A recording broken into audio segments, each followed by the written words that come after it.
అధికారంలోకి వచ్చినటువంటి కాంగ్రెస్ ప్రభుత్వం అలాగే ముఖ్యమంత్రి రేవంత్ రెడ్డి గారు చాలా సందర్భాల్లో నేను రైతు బిడ్డను, రైతుల పక్షపాతిని, వాళ్ళ కాంగ్రెస్ ప్రభుత్వం రైతుల ప్రభుత్వం అని ప్రగల్భాలు పలికి అధికారంలోకి రాకముందు 6 గ్యారెంటీల్లో ఒక గ్యారెంటీని రైతు భరోసా అనేటువంటి పేరుతోటి ప్రజల్లోకి విడుదల చేసి ప్రజల్ని నమ్మించే ప్రయత్నం చేయడం జరిగింది. రైతులకి తెలంగాణలో అధికారంలోకి వచ్చినటువంటి కాంగ్రెస్ ప్రభుత్వం భరోసానివ్వటం మాట అటుంచితే ఇవాళ రైతులను అధోగతి పాలు చేసి రైతుల జీవితాలను దుర్భరమైనటువంటి పరిస్థితిలోకి నెట్టివేస్తున్నారు. గత వారం రోజులుగా తెలంగాణ రాష్ట్రంలో రైతులు పంటలకు నీళ్లు లేక ఇంకొక 2 వారాల్లో పంటలు పొట్టకొచ్చేటటువంటి పరిస్థితిలో నీళ్లు లేకపోతే గింజలు తాళయ్యేటటువంటి పరిస్థితి ఉంటుంది.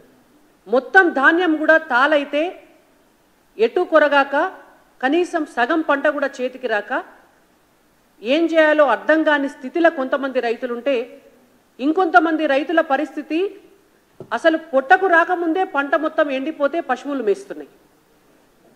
మొత్తం తెలంగాణ రాష్ట్రంలో కూడా దాదాపుగా ఈ యాసంగికి 50,84,000 ఎకరాలలో వరి పంట వేయటం జరిగింది. ఈ 50 లక్షల ఎకరాల్లో సగానికి పైగా పంటలకు ప్రస్తుతం నీటి సరఫరా అనేటువంటిది ఎక్కడ కూడా లేదు. మరి రైతు ప్రభుత్వం అని చెప్పుకునేటువంటి కాంగ్రెస్ ప్రభుత్వం 100 రోజుల్లో రైతు భరోసా ఇస్తామని చెప్పి ఒక గ్యారంటీగా పెట్టి దాని వైపు ఎటూ చూడలేదు. వాళ్ళు ఇస్తామని చెప్పినటువంటి 15,000 రూపాయల రైతు భరోసా పైసలు ఈ రోజు వరకు కూడా మొత్తం రైతులకు పడలేదు. రైతు కూలీలకు ఇస్తామని చెప్పినటువంటి 12,000 రూపాయలు ఎవరికి ఇవ్వలేదు. కౌలు రైతులకు ఇస్తామని చెప్పినటువంటి 15,000 రూపాయల జాడలేదు, పత్తలేదు. ఈ 12,000 రూపాయలు ఇస్తాము రైతు కూలీలకు అని చెప్పిన దానికి కూడా ఈ రోజు వరకు కూడా అసలు ఆ వ్యవసాయ కూలీలను ఎట్లా గుర్తిస్తారు, ఎవరికి ఇస్తారు, దానికి సంబంధించినటువంటి ఒక ప్రణాళిక కానీ వాళ్ళను గుర్తించేటటువంటి ఒక కమిటీని కూడా ఈ రోజు వరకు వేయలేదు. రైతు భరోసా విషయంలో కూడా ఎన్ని ఎకరాలు ఉన్నటువంటి వాళ్ళకి ఇస్తారు, ఎక్కడ దాకా సీలింగ్ పెడతారు, దానికి సంబంధించి కూడా 100 రోజులు కావస్తున్నా ఎటువంటి ప్రణాళిక లేదు. ఈనాటి వరకు కూడా ఎటువంటి కమిటీ లేదు. ఇంకొక 2 రోజులో 3 రోజులో అయితే లోక్సభ ఎన్నికలకు సంబంధించినటువంటి షెడ్యూల్ వస్తుంది. ఒకసారి షెడ్యూల్ వచ్చిన తర్వాత ఎటువంటి జీవో కూడా రాష్ట్రంలో ఉన్నటువంటి అధికార పార్టీ తీయడానికి వీల్లేదు. రైతు భరోసా గ్యారంటీ కింద కాంగ్రెస్ ప్రభుత్వం చెప్పింది పంట పండించినటువంటి ధాన్యంలో ప్రతి క్వింటాల్కు కూడా 500 రూపాయలు మేము బోనస్ కట్టిస్తాము అని చెప్పినారు. మరి ఈ రోజు వరకు కూడా మీరు కనీసం జీవో కూడా తీయకపోతే రేపు యాసంగి పంట వచ్చిన తర్వాత బోనస్ ఎట్లా కట్టిస్తారు? నిజంగా మీకు బోనస్ ఇచ్చేటటువంటి ఉద్దేశం ఉంటే ఈ పాటికే జీవో ఇష్యూ చేయాలి కదా. అంటే ఒక పేపర్ మీద విషయం రాసి సంతకం పెట్టడానికి కూడా రేవంత్ రెడ్డి గారికి కానీ వ్యవసాయ శాఖ మంత్రికి కానీ కన్సర్న్డ్ ఆఫీసర్స్కి కానీ టైం సరిపోతలేదా? అంటే ఇది ఖచ్చితంగా రైతులను మోసం చేయటమే. మీరు ఇస్తా అన్నటువంటి రైతు భరోసా 15,000 అటే పోయినాయి. మీరు ఇస్తారన్నటువంటి కౌలు రైతులకు 15,000 అటే పోయినాయి. మీరు ఇస్తా అన్నటువంటి రైతు కూలీలకు 12,000 వాటి ఊసేలేదు. క్వింటాల్కు 500 బోనస్ అన్నది అటే పోయింది. ఇక అంటే రైతు భరోసా లేదు, గిరోసా లేదు. ఎంతసేపు కాంగ్రెస్ పార్టీలో ఉన్నటువంటి నాయకులకు పెద్దపీటలు చిన్నపీటలు వేసుకునేటువంటి పంచాయతీ తప్ప నీ సీటు నేనెట్లా గుంజుకోవాలి, నా సీటు నువ్వెట్లా గుంజుకోవాలి, ఎవలకు ఏ మినిస్ట్రీ కావాలి, నువ్వెంత ఎత్తుపీట మీద కూర్చోవాలి, నేనెంత చిన్నపీట మీద కూర్చోవాలనే పంచాయతీ వస్తుంది తప్ప రైతుల పంచాయతీని పట్టించుకునేటువంటి పరిస్థితిలో కాంగ్రెస్ ప్రభుత్వం లేదు. మేము రేవంత్ రెడ్డి గారిని ఒకటే డిమాండ్ చేస్తున్నాం భారతీయ జనతా పార్టీ పక్షాన. మీకు తెలుసు వారం రోజుల నుంచి పంటలు ఎండిపోతున్నాయి, రైతులు గగ్గోలు పెడుతున్నారు, అరన్న గోసపడుతున్నారని. ఈ రోజు వరకు వ్యవసాయ శాఖతోటి ముఖ్యమంత్రి గారు అధికారులతోటి కానీ ఆ మంత్రిని కూర్చోబెట్టుకొని కానీ ఒక సమీక్ష చేసినారా? మరి ఈ 50 లక్షల ఎకరాలకు వరి పంటకు నీళ్ళు ఎట్లా ఇద్దామనేటువంటి ఒక ప్రణాళిక మీ దగ్గర ఏమైనా ఉన్నదా? అసలు నీళ్లు ఎంత పర్సంటేజ్ ఉన్నాయి, ఏ ప్రాజెక్టులకెళ్ళి నీళ్లు వస్తాయి, మరి రేపు పొద్దున రాబోయేటటువంటి నెల రోజుల్లో కూడా ఈ యాసంగి పంట పూర్తయ్యేదాకా కూడా అసలు నీళ్ళిచ్చే పరిస్థితి ఉన్నదా లేదా? ఇప్పటి వరకే ఎండిపోయినటువంటి పంట పొలాలకు మీరేమన్నా పరిహారం ఇచ్చేటటువంటి అవకాశం ఉందా? ఆ దిశగా ఏమన్నా ఆలోచన చేసినారా? కనీసం పంట నష్టపోతే ఆ పంట నష్ట పరిహారం చెల్లించేటటువంటి పరిస్థితిలో కేంద్ర ప్రభుత్వం ఫసల్ బీమా యోజన పథకం అనేటువంటి ఒక పథకాన్ని పెట్టింది. గతంలో ఉన్నటువంటి బీఆర్ఎస్ ప్రభుత్వం ఒక 2 సంవత్సరాల కాలం దాన్ని ఇంప్లిమెంట్ చేసి ఎక్కడ బీజేపీకి పేరు వస్తుందో అని చెప్పి తెలంగాణ రాష్ట్రంలో ఆ పథకాన్ని ఇంప్లిమెంట్ చేయకుండా అడ్డం పడ్డారు.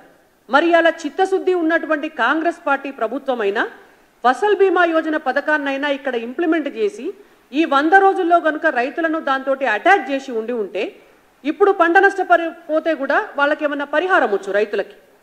ఆ దిశగా తెలంగాణ రాష్ట్ర ప్రభుత్వం ఏమన్నా ఆలోచన చేస్తున్నదా, చేస్తలేదా?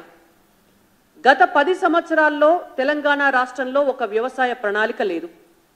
మరి అలా వచ్చిన కాంగ్రెస్ పార్టీ ప్రభుత్వమైనా కొత్తగా ఏదన్నా ఒక వ్యవసాయ ప్రణాళికను ఈ రోజు వరకు సిద్ధం చేసిందా, చేయలేదా? ఒకవేళ నిజంగానే నీళ్లు రాకపోతే, నీళ్ళు వచ్చేటటువంటి అవకాశం లేకపోతే, గతంలోనే యాసంగి మొదలయ్యేటటువంటి ముందే వ్యవసాయ శాఖ కావచ్చు, నీటిపారుదల శాఖ కావచ్చు కొన్ని ప్రాంతాలకి క్రాప్ హాలిడే కూడా ప్రకటించారు. మరి ఆయా ప్రాంతాల్లో ఉన్నటువంటి రైతులకు అధికారంలో డిసెంబర్ 9 వరకే అధికారంలోకి వచ్చినటువంటి కాంగ్రెస్ ప్రభుత్వం ఏదన్నా సూచన చేసినదా?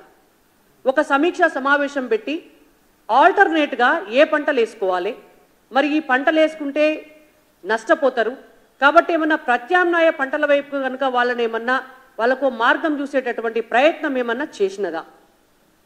వీటితో పాటు ఇవాళ మేము ఇంకొక సూచన కూడా చేస్తున్నాం కాంగ్రెస్ పార్టీ ప్రభుత్వానికి. గతంలో ఉన్నటువంటి బీఆర్ఎస్ పార్టీ తెలంగాణ రాష్ట్రంలో విత్తనాల మాఫియా జరిగింది, ఎరువుల మాఫియా జరిగింది, కల్తీ విత్తనాలతోటి అనేక మంది రైతులు నష్టపోయినారు. ఎక్కడ కూడా ఏ మాఫియాను ఏ దందాను కంట్రోల్ చేసేటటువంటి బాధ్యతను టీఆర్ఎస్ పార్టీ నిర్వర్తించలే.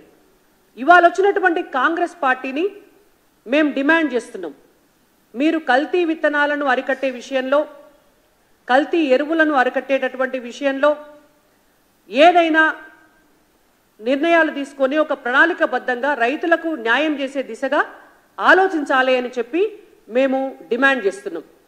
ఇవాళ నరేంద్ర మోడీ గారి ప్రభుత్వం మొత్తం భారతదేశంలో ఉన్నటువంటి రైతులందరికీ కూడా మేలు చేయాలని చెప్పి రైతు కిసాన్ సమ్మాన్ నిధి కింద ఏడాదికి 6,000 రూపాయలు ఇస్తూ ఒక్కొక్క ఎకరానికి 2 పంటలకు 18,000 రూపాయలను ఎరువుల సబ్సిడీ కింద ఇస్తూ ఇవాళ రైతులకు కావాల్సినటువంటి ఎన్ని రకాల మేలు చేయాలో అన్ని రకాల ఫసల్ బీమా యోజన కావచ్చు, ఇన్పుట్ సబ్సిడీలు కావచ్చు, లేదంటే సాయిల్ టెస్ట్ల కోసం కావచ్చు, వాళ్ళు రైతు పండించినటువంటి పంటలను ఈనాం ద్వారా మార్కెటింగ్ చేసుకొని ఆన్లైన్ మార్కెట్లో కూడా పంటలను అమ్ముకునేటువంటి వెసులుబాటును కల్పించడం కావచ్చు, తెలంగాణ లాంటి ప్రాంతాల్లో పసుపు బోర్డును కూడా రైతుల సంక్షేమం కోసం మార్కెటింగ్ సౌకర్యాలను పెంచాలని చెప్పి ఇవ్వడం కావచ్చు. ఇట్లాంటి రైతులకి మేలు చేసేటటువంటి పనులు ఒకవైపు చేస్తుంటే గతంలో ఉన్నటువంటి బీఆర్ఎస్ పార్టీ, ఇప్పుడున్నటువంటి కాంగ్రెస్ పార్టీ రైతుల గోడుతోటి మాకు సంబంధమే లేదు, రైతులు ఏడబోతే మాకెందుకు, మాకెంతసేపు మా కుర్చీల పంచాయతీ తప్ప వేరే పంచాయతీ లేదు.